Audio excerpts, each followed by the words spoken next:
You guys will never find happiness. Her face flashes through my mind as she said this with a laugh. That won't happen. I'm determined to find happiness with Mike and our baby on the way. Thinking this, I desperately gave birth to our child. Sorry. I'm late. 5 hours after giving birth. Just seeing him rush in, looking flustered, somehow made me feel relieved. Thank you for coming. This is our daughter, I said, showing our child to Mike. I was expecting him to be overjoyed. However, his reaction was far from what I expected. What? No way. Mike? Contrary to my expectations, Mike started to tremble. Why did this happen? What's wrong? Did something happen? Mike muttered. I was just confused by his reaction. Then, I realized he wasn't looking at me or our daughter. Mike, what do you see? Mike has a sixth sense, and it was showing him something. As I asked this, actually. Mike begins to explain, with a heavy heart. The words he uttered left me in shock. I'm Julia Carter. I'm a 26-year-old engineer and a working mom. I'm the youngest child born and raised locally, spoiled by those around me. Of course, I was also properly scolded when I did something wrong, and I believe I grew up to be a typical, ordinary woman. Julia was always so easygoing and never caused any trouble. My mom often said that about me. Apparently, I've always been smiling since I was little, managing my mood on my own. While my brothers were quite a handful, I was easy to take care of, which was a relief for her. I didn't think much of it at first, but then, around the time I became an adult. You're the new hire, right? Would you like to chat for a bit? That's how I met Mike, who would become my husband, and came to understand the truth. You might not believe this easily, but I actually have a sixth sense. According to him, my ancestors were always smiling and watching over me. That's why he thought I must be a wonderful person loved by my ancestors and decided to approach me. Honestly, I never believed in spirits. But I couldn't sense any deceit in his serious expression. Maybe, those ancestors were the ones keeping me in good spirits when I was little. He laughed and said, "You have great ancestors," when I shared the stories my mom told me. As we talked more, we quickly became close. If Julia doesn't mind, would you like to go out with me? Eventually, he confessed, and we started dating. His strong sixth sense was real, as he would sometimes get scared looking at nothing, but when I'm with you, Julia, I feel safe because no evil spirits come near. According to Mike, the ancestors watching over me protect us, so no evil spirits can approach. Thanks to that, he could spend peaceful moments together while he was with me. I also feel happy when I'm with Mike. Then, why don't we get married? And so, we decided to marry. My parents liked him too, and we were having a peaceful married life. Life is happy now, but it was challenging before we got married. Dad is fine, but my sister is troublesome. According to him, his elderly sister Michelle was a difficult person. His father always took Mike's side and listened to him seriously. However, his sister, doted on by their mother, was different. She always wanted to be the number one and believed her opinions were always right. I never really got along with my sister, it was like I left home because of her. His sister didn't believe in anything related to spirits and always called Mike a liar, denying his experiences. As a result, they were like oil and water. And Mom always spoiled her. His late mother doted on his sister. She never scolded her, only pampered her. Raised by such a mother, his sister developed a selfish personality, and even their father struggled with her. Above all, my sister looks down on me. She might say something terrible to you, Julia. It's okay. Whatever she says, I won't mind. I reassured Mike, though I was a bit worried. I had never had someone like that in my life. Sure, there were people who spoke ill of others, but I kept my distance from such people. However, this time, running away wasn't an option since she would be family. Honestly, my sister and I aren't close, and you don't have to force yourself to get along with her. Mike said, seemingly understanding my feelings, and kindly reassured me. His words and smile made me feel at ease. I was with such a kind person. Everything would surely be all right, I thought at that time. Then came the day we went to announce our marriage. Nervously, I visited his family home. "You seem like a kind young woman. Please take good care of Mike." My father-in-law was a gentle-looking man, and he warmly welcomed me. Feeling relieved by his kindness, similar to Mike's, suddenly, "Ew, why is Mike here?" A woman appeared in front of us. As soon as she saw her, Mike's smiling face turned to disgust. "Why are you here? You weren't supposed to be here today. That's none of your business." Watching their exchange, I realized she was the infamous sister. "Weren't you going shopping?" Realized I was out of cash. "Dad, can I have some money?" Considering she's Mike's elderly sister, she must have been well into adulthood. Despite that, she was asking her father for money. While inwardly taken aback by her behavior, her gaze turned to me. "And who are you?" "She's my fiancée." "What? You're getting married?" She looked utterly shocked, and I hurriedly introduced myself. Upon scrutinizing my face, his sister scoffed and laughed, "Kind of dowdy, aren't you? Mike really has bad taste." I was taken aback by such a reaction and froze. "You're unbelievably rude. Julia, let's go home." Mike pulled my arm as I was still in shock. As his sister laughed mockingly, calling it a runaway, and got scolded by their father, we left his family home. "I'm really sorry about my sister."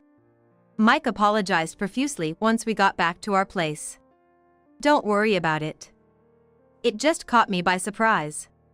Upon saying that to him, he seemed relieved, visibly relaxing. But his expression bore signs of weariness. "What's wrong, Mike?" Actually, according to Mike, his late mother was standing behind his sister. She was constantly saying, "My cute Michelle and useless son." I realized that might have soured his mood suddenly. That must have been tough. "Why don't you take it easy today?" "Thanks, Julia." He said so, and went to the bedroom. Watching his tired back, I thought about how hard it must have been for him. It's unbelievable to favor one child over another. I couldn't believe Mike's story when I first heard it. My parents loved me, the youngest, and my siblings equally. I never felt any favoritism. So, the idea that some people treat their children differently based on being a son or a daughter was foreign to me. But I guess it means I just have to give Mike all the love his mother didn't. I murmured, deciding to love him even more. Sometime after we had made our marriage announcement. Having visited each other's families, we were now busy preparing for our wedding. Of course, we couldn't neglect our jobs. So, I remained busy at work as well. "Huh? You? What?" On my way to the meeting room, I was stopped by someone calling out to me. It was her, Mike's sister. I never imagined she'd be working at the same company, and I froze yet again. Seeing my reaction, she smirked. "So, you work here too?" Thank you for the other day." Despite the meeting time approaching, I couldn't just walk away without offering a greeting. It was when I tried to leave after exchanging the bare minimum of greetings. Really, it was such a waste of time. "And to think you're a client." I couldn't help but internally panic at her words. It seems she's involved with the client we were meeting. Good to know. I'll be seeing you around. Yes, please take care of me.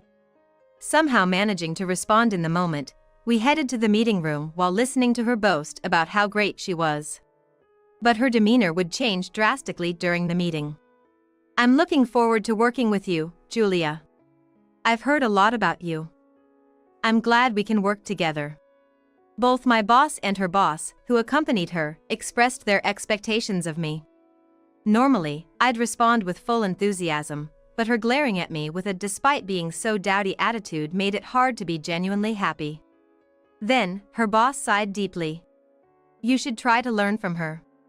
Right after that, I felt a chill from the look she gave me. It was the look filled with obvious displeasure and hostility. Faced with such a gaze for the first time, I was left speechless. "Is something the matter?" "No, nothing at all." I replied to the director, looking back at Mike's sister. She was no longer looking at me. However, I couldn't shake off a feeling of unease. What? My sister's at the company? I immediately talked to Mike about it. He seemed just as surprised that his sister was involved with a client. Seeing his worried expression made me realize he was concerned for me. Are you okay? I mean, how are you feeling? I was feeling a chill until just now, but I'm fine now. According to Mike, his late mother, who was attached to his sister, seemed to have targeted me as an enemy. However, my ancestors apparently intervened. Julia, we should talk to our boss. Honestly, I don't know what my sister might do next. Nodding at his suggestion, we consulted our boss about his sister. We avoided mentioning the supernatural aspects Mike saw, focusing instead on the fact that she was about to become family, and that Mike and she were estranged. So that's the situation. Julia is crucial for our current project with this client. We'll discuss it with them. The app one developed was central to this deal. So, my participation in this project is absolutely essential. On the other hand, it seemed his sister had forced her way into coming along with her boss. I'll make sure we succeed. She had claimed so, but her attitude was frankly embarrassing. Thus, our boss had already been considering sidelining her from the project. As a result, she was removed from this work, deepening the rift between us. I will never forgive you. Furious over this incident, she attempted to confront us. Enough already! Not only did her father reprimand her, but she was finally kicked out of their home. Thus, having to hastily find a new place, she didn't have the bandwidth to bother us anymore.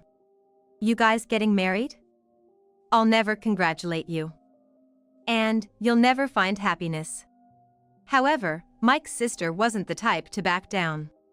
Right before she was ousted from the family home, she laughed and said those words. I couldn't help but feel a bad premonition about her. Don't worry about my sister. I'll make you happy. And then, we got married. Contrary to her words, we've been living happily after our marriage. Then, something happened. Congratulations. I was pregnant. Reporting the news to Mike, my parents, and my Fael brought everyone immense joy. I was over the moon too, but it was quite the challenge. With severe morning sickness and the baby being breech, there were various difficulties. Normally, Mike would be my rock through such times. I'm really sorry. Don't worry about it. You're working hard enough for both of us. He's been busy filling the gap left by my absence. Because of this, it became difficult to rely on him as much as I needed to. Ideally, I would have liked to rely on my parents, but living in the countryside meant we couldn't see each other easily. It couldn't be, could it? The words of Mike's sister flashed through my mind. Had she cursed me? No, that's impossible. While I've come to understand spiritual matters through Mike, I couldn't quite believe in curses.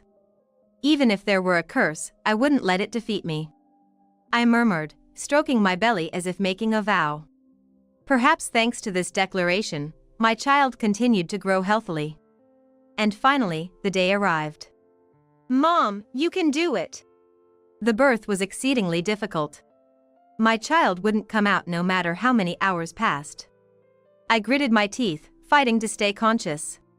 You guys will never find happiness. Her face flashes through my mind as she said this with a laugh. That won't happen. I'm determined to find happiness with Mike and our baby on the way. Thinking this, I desperately gave birth to our child. Sorry. I'm late. 5 hours after giving birth. Just seeing him rush in, looking flustered, somehow made me feel relieved. Thank you for coming. This is our daughter. I said, showing our child to Mike. I was expecting him to be overjoyed. However, his reaction was far from what I expected. What? No way. Mike? Contrary to my expectations, Mike started to tremble. Why did this happen? What's wrong? Did something happen? Mike muttered. I was just confused by his reaction. Then, I realized he wasn't looking at me or our daughter. "Mike, what do you see?" Mike has a sixth sense, and it was showing him something. As I asked this, actually. Mike begins to explain, with a heavy heart. The words he uttered left me in shock. "Actually, just until a moment ago, my mom was here. Apparently, his late mother tried to possess our newly born daughter. During that moment, she was saying, 'I don't need the child of someone who torments my dear Michelle.' Despite his efforts to stop it, Mike lacks the ability to exorcise spirits. Therefore, he could do nothing but tremble in fear, unable to take any action. Then, Dad showed up. Upon hearing that, I couldn't help but be surprised. By Dad, he undoubtedly meant my father-in-law. But he was still very much alive. So, it didn't make sense for Dad to appear. It seemed that my father-in-law vanished along with his wife. That led Mike to mutter, "Why did this happen? We might not know the truth, but let's celebrate our daughter's birth." Mike said so, gazing at our daughter. His face was filled with tender love. His expression radiated pure joy at her arrival, making me smile too. The next day. "Mike! What happened?" His face was pale when he visited the hospital room. He was drastically different from the day before, prompting me to ask in panic. "Dad was in a traffic accident yesterday." "What? That kind father-in-law?" He had been eagerly waiting to hold his granddaughter. "Was he in an accident? How bad are his injuries?" I asked, to which he shook his head. "He didn't make it." At those words, my mind went completely blank. According to Mike, my Fael was a hit-and-run victim, found by a passerby already deceased. Moreover, this happened right before our daughter was born, while I was in labor. So, it really was Dad who helped us then.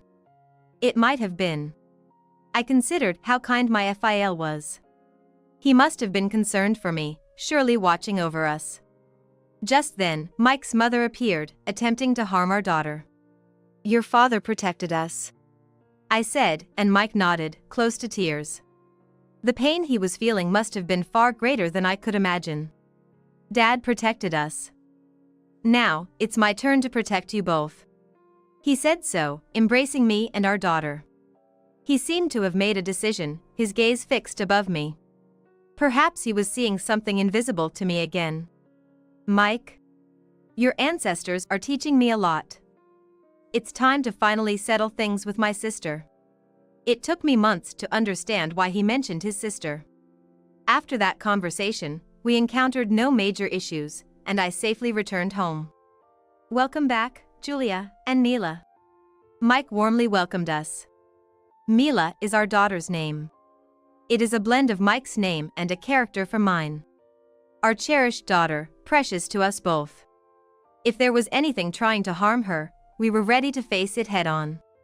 As we watched Mila sleep peacefully, we were determined. "Shall we go?" "Yes, let's go." We left Mila with my parents for a short while as we visited a certain place. "Huh? Why are you two here?" We had arrived at the company where his sister worked. We had gotten permission in advance from a client and arranged to use a meeting room for a discussion. "What do you want?" Our child was born recently. His sister, already looking displeased at our presence, scowled even more. "Damn, did I fail? What's that to me? You were trying to harm our daughter as revenge on us, right?" Mike responded coldly, causing his sister to shudder. It likely hit the mark. Her pride was immense, needing to be the best, and she couldn't stand not being number one. And it was hurt by me, so in retaliation, she schemed to harm Mila, something precious to me. Misunderstanding that she was wronged, she tried to take Mila from Julia. But Dad stopped her. Even after expelling his sister, he had been watching, concerned she might cause further trouble. And upon realizing that she was planning to harm me or Mila, he intervened and tried to persuade her otherwise. Thinking of Dad as an obstacle, you ran him over, probably hoping to inherit something in the process. Mike's words made his sister visibly shake. On the day of the accident, the father-in-law, aware of his daughter's actions, had waited for her outside the company to talk. He reportedly told her, "Stop meddling with Mike and Julia's life. Quit your foolish antics." Enraged by this, his sister hit their father with her car on his way home. "You know I have a sixth sense, right? Dad's been telling me a lot." Having heard from his father, Mike realized they couldn't let his sister's crime go unnoticed. While I was in the hospital, he started investigating. It was tough to find proof, but I finally got it on a dashcam. "What do you mean got it?" "It shows Dad walking and your car speeding towards him." Despite the police not having found this evidence, Mike's persistence paid off. He showed his sister a copy of that evidence. Upon seeing it, she looked down and lamented, "Ah, this is the worst. Why do you and Dad always have to get in my way?" She murmured that. Then, she gave us an annoyed look. "It's always been like this. Mom always listened to me, but you two just get in the way." Of course, we would. Not to be outdone by his sister's glare, Mike began to share the feelings he had harbored for a long time. "You took Mom's words, 'The world is yours,' too literally and always did whatever you wanted. As a child, it was normal for her to take toys from others. As a student, she caused trouble by getting involved with people's boyfriends. Her father was always the one cleaning up after her. Because of you, I was always the selfish girl's brother. And even though I only told family about my sixth sense, you spread rumors that I was a liar. You've been a nuisance all along. The troublemaker has always been you. But unlike you, my only ally was Mom. You brought it upon yourself. Nobody wants to be close to someone selfish. Especially not with someone who causes trouble for others. Even then, Dad tried to take responsibility for you until the end. He's not here anymore. It's time you took responsibility for yourself," Mike declared, staring at his sister. Glared back at Mike with a little afraid, she retorted, "What? What's the big deal? If Dad hadn't intervened in the first place. He only did what any father would. By the way, where were you during Dad's funeral?" "I was in the hospital during the funeral. We managed to pay our respects later, but his sister hadn't shown her face at all." "That's none of your business." "Right. It's no longer my concern." Surprised by his words, his sister looked shocked. "You're no longer my sister." "How could you say that?" Ignoring his sister, Mike made his declaration. Later, his sister was arrested for their father's case. Resisting arrest during that incident might also lead to charges of obstructing the execution of public duties. "This is where we completely cut ties with my sister," Mike said, "and we decided to sever our connection with Michelle." "Are you sure? She's your only family." "My family consists of my dad, Julia, and Mila." He said so with a smile. Surely, Mike wasn't alone. However, there were other things that concerned me as well. Could Michelle target us again? "Don't worry, she can't do anything by herself." Until now, her parents, despite their different approaches, had been protecting her. Her mother had devotedly taken care of Michelle's needs, ensuring everything would be all right even in her absence. Her father, although angry with Michelle's actions, couldn't bring himself to abandon her and had always looked after her.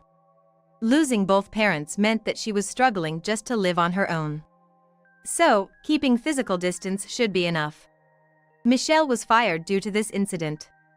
It seemed her performance at work was also poorly regarded. Our investigation revealed she was taking credit for subordinates' work and had an insulting attitude. As a result, she was fired without anyone defending her. After that, we decided to relocate. The app one developed was a huge success, leading to the establishment of a new branch. I will become the head of that branch, with Mike serving as my assistant, set to start after my maternity leave. It's unexpected that our relocation would be near my hometown. This means we could easily rely on my family. I'm looking forward to raising Mila together with everyone. I'm looking forward to it too. Mike, saying this, had a look of relief on his face. Perhaps being freed from Michelle brought a change in his emotions. By the way, what were my ancestors doing? They were there to protect Julia, and Dad was there too. Even his mother couldn't surpass his father. Thanks to him, Mila was safely born. Michelle's actions towards her father might have been influenced by this, though. I can't thank your father enough. Recently, the will of my father-in-law was discovered. Perhaps he sensed something. The will stated that Michelle would not inherit anything. Instead, his assets were to be used for Mila's future. It was written just like that. Now it's our turn to protect Mila. Yes, indeed. Surely, my father-in-law is watching over her growth. To ease his spirit, we will protect her with our own hands. We promised like that. Later, Michelle received a prison sentence. She made the news as the terrible daughter who committed a hit-and-run on her father. Now, she has nowhere to belong.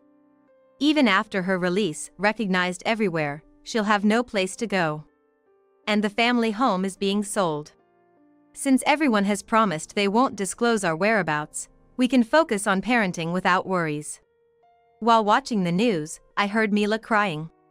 Hearing it, I went to her with a smile. Did you see the news, Julia? Yes, I saw it. Mike returned home and talked to me while holding Mila. A letter from her came to the company. Really? Yeah. They thought it'd be good for us to know and sent it over. The letter apparently contained messages of remorse and pleas for help. Mike read it but then tore it up and threw it away.